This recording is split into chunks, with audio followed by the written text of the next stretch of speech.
Assalamu alaikum. My name is Neha Arshad Khan and my roll number is PT1650166. My group number is 57. The topic I will be presenting today is absence seizures. Starting off with the question, what are seizures?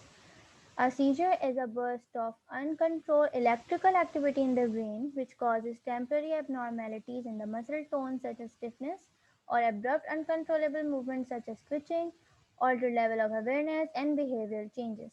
There are various types of seizure which we will discuss later. Now let's discuss the pathophysiology of seizures.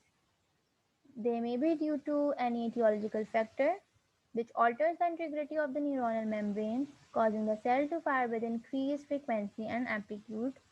When the intensity reaches a certain threshold, the firing spreads to the adjacent neuron, resulting in seizures. Types of seizures: we have partial or focal seizures and generalized seizures. Partial seizures consist of complex partial seizures, simple partial seizures, whereas in generalized seizure we have absence seizures, myoclonic seizures, atonic seizures, tonic-clonic seizures. In partial or focal seizure, only a particular part of the brain is affected, whereas in generalized seizure, the entire brain is affected.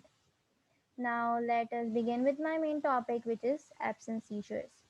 An absence seizure causes a short period of blanking out. They were termed as generalized onset seizures and they were previously called as petit mal seizures. Now, let us talk a bit about the presentation of absence seizures. There are two types of absence seizures: typical absence seizures and atypical absence seizures. They may sometimes be mistaken for a simple daydreaming as they are of very short durations. In typical absence seizures, the person suddenly stops all activity and starts staring into space. In typical absence seizure, the eyes may turn upwards and the eyelids may flutter. The seizure usually lasts for less than 10 seconds, whereas in atypical absence seizures, they have a slower onset and offset. So the person does start by staring into space, just like in typical absence seizures.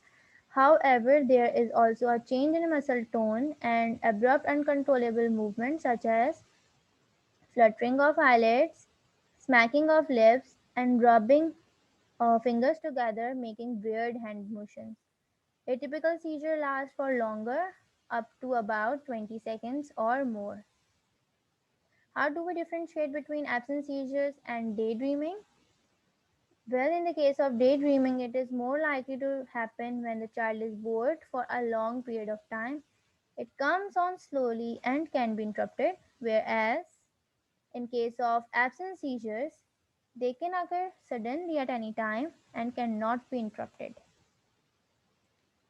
Diagnosis of absence seizures. A written description of what happened is required, usually from the family members such as parents, siblings, or teachers. The important thing to know is what happened before, during, and after the seizure. An EEG or the electroencephalogram, it is the best way to diagnose seizure. During the EEG, you may be asked to breathe very quickly or to close your eyes while lights are flashed rapidly. Treatment of absence seizures. In about 7 to 10 children with absence seizure, the seizure go away at about the age of 18.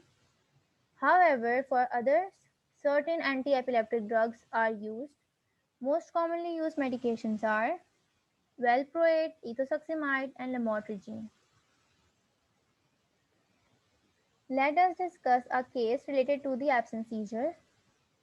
TD, a 7-year-old, 25 kg girl, is reported by her teacher to have 3 or 4 episodes of staring daily.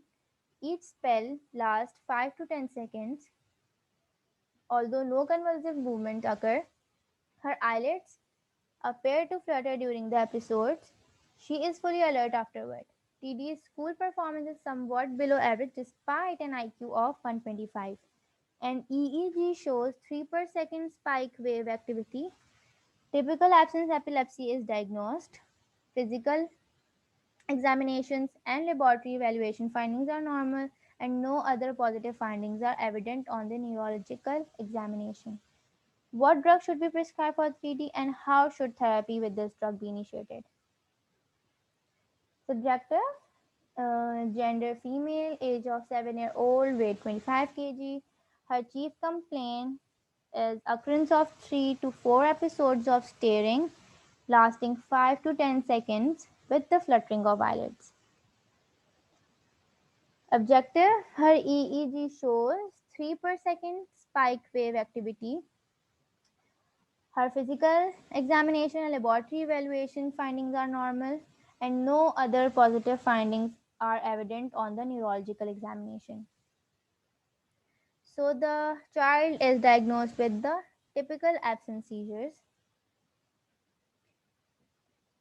The plan that I have come up with for this patient is that the patient should be started on either ethosuximide with a dose of 15 to 20 milligram per kg per day or 250 milligram twice a day. The dose can be increased by 250 milligram every 10 to 14 days if necessary. The half-life of ethosuximide in children is about 30 hours.